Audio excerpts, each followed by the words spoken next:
Alright, let's talk about the Mauler. It's a very interesting character, and it sure does have a bright future in the series ahead. Are they good or are they pure evil? What are their powers and weaknesses? And how do they do what they do? Well, we're going to talk about all of this in today's video. Let's get started. The Mauler is a wild character, a bit on the crazy side, but with a whole lot of interesting stuff going on. Or should I say genius. Now, the Mauler, well, there's actually two of them. They're like clones, and you can always see them bickering like an old married couple, but don't let that fool you. These guys are no joke, and you might not have really noticed their intelligence until now. Anyways, these two Maulers, they're not your average guys. First off, they got this crazy regeneration thing going on. I mean, you can beat them up, slice them, dice them, do whatever you want, they'll just bounce back like nothing happened. Remember how they survived the blast caused due to levy? It's like trying to keep a balloon from inflating. Like, good luck with that. But that's not all. These Maulers, they're not just tough, they're smart too. I mean, they're not exactly Einsteins, but they're not dumb either. They cook up these elaborate schemes, and half the time it's a miracle they even work. But when they do, holy smokes, watch out. Building a somatic encoder is a great example.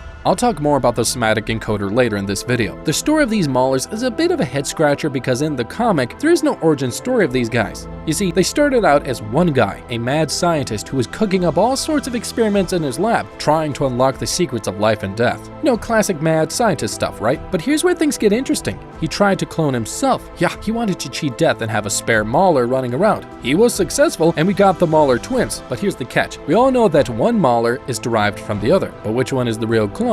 We don't really know, because they themselves don't know which one is which. And that is why you see them running around and always calling each other clones. But didn't you ever wonder how they made their clones using the somatic encoder? Let's break the process down, because it might have confused you in season 1. There's some high-level science stuff happening. The Maulers came up with this cloning technique, where they make blood cells rapidly divide through mitosis. Once they found the right cell, one of the Maulers injects it with a syringe and applies an electric discharge, making it multiply like crazy. They then place the cell sample in the somatic encoder, which takes it to the next level, turning it into an exact copy of the Mauler's body within just a few minutes. And they also played a role in helping Rudy build a body instead of remaining just a robot. And you know, well, like, how did they actually do that? Well, one of Mauler's groundbreaking inventions involves a device capable of transferring an individual's complete memory into a newly developed body, like that of their clones.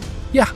The somatic encoder is that device. It can do a lot. Once the clone is ready, the Mauler utilizes this device to duplicate his entire consciousness and implants it into the clone's brain. And as a result, the clone perceives itself as the original, while the original cannot distinguish himself from his replicated counterpart. Very weird. However, the machine is vulnerable to brains with abnormalities. In the case of Rudy Connors and his unusually large cerebral cortex, along with an underdeveloped motor, occipital, and peripheral lobes, the machine experienced an overload, leading it to overheating and ultimately bursting in flames. But coming back to these Maulers again, Maulers do not seem too thrilled about sharing a body which looks the same. I mean, who would be, right? So, why do they keep fighting and calling each other clones? Well, the kicker of it is that they share a psychic link. It's like having a telepathic conference call all the time. So even when they're apart, they can feel what the other one is feeling. Imagine trying to keep a secret with that kind of connection. It's impossible, it's not gonna happen. But it does help them in a fight. Now I'm gonna talk about their powers. These Maulers, they got the whole deal. Super strength check, invulnerability check, double check on that. And like I said, the regeneration thing, it's like having a built-in first aid kit that never runs out. But here's where it gets really crazy. One of the Maulers, let's call him Mauler Prime, for example. He's the brains of the operation. He's got this knack for science and strategy,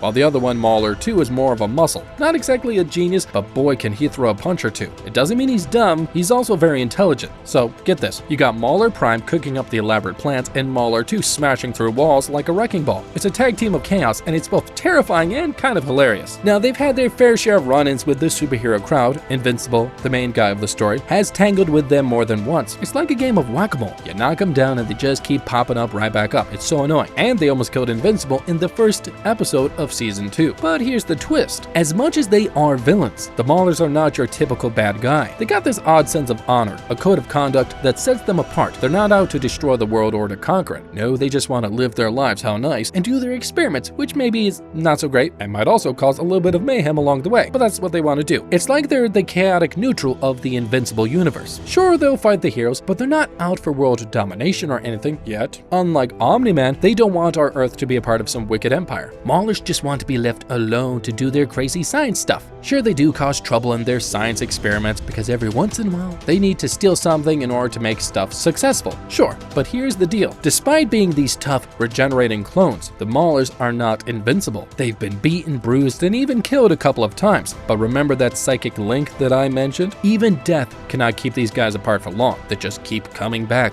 They're like a pair of indestructible boomerangs. As long as the Mauler's got his somatic encoder, he's good to go. He cannot die. But anyways, enough praising about him. But let's talk about their weaknesses for a second, because otherwise you might think I'm a fan of them, and I'm not. Despite their incredible strength, durability, and healing factor, the Mauler Twins are not invulnerable. They can be injured or even killed by sufficiently powerful attacks, such as those from Omni-Man or Mark Grayson, but not just them. If bullets and lasers are powerful, they can be killed. One of the Mauler Twins' biggest weaknesses is their healing factor, which is kind of interesting if you think about it, because while their healing factor is very powerful, it's not instantaneous. If the Mauler Twins are injured severely, they need time to heal. Doesn't just end with physical weakness. The Mauler Twins are also susceptible to mental attacks. Being full of arrogance, sometimes things get harder for them. They believe themselves to be superior to other beings, and it's this arrogance that can often lead them to underestimate their opponents. The tactical weaknesses of the Mauler Twins is their reliance on their technology. They use a variety of advanced weapons and gadgets in combat, but if their technology doesn't work, they are significantly weakened. And there you go. That's all you needed to know about the Maulers. Now only time will tell what the Mauler does in the coming episodes, but I'm excited to see what's gonna happen. Alright guys, thanks for watching the video. If you have any questions, feel free to leave a comment down in the comment section below.